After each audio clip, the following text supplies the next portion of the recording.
Let's take a look at the do's and don'ts which you must follow while using the InstaCuppa automatic soap dispenser. Use the hand wash or shampoo or dishwash gel as is without diluting.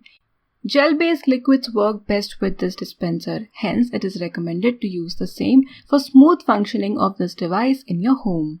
If the soap liquid is very thick, you can dilute it with 3 parts of soap to 1 part of water. Adding too much water and making the liquid watery will result in malfunctioning of the device. Hence, use the water in the ratio recommended in this video.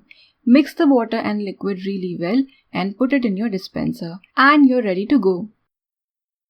Do not use any type of foam wash in this dispenser. If using hand sanitizers, ensure that you use only gel-based sanitizers in the dispenser. A few splashes of water on the dispenser are fine, however you must not submerge it in water.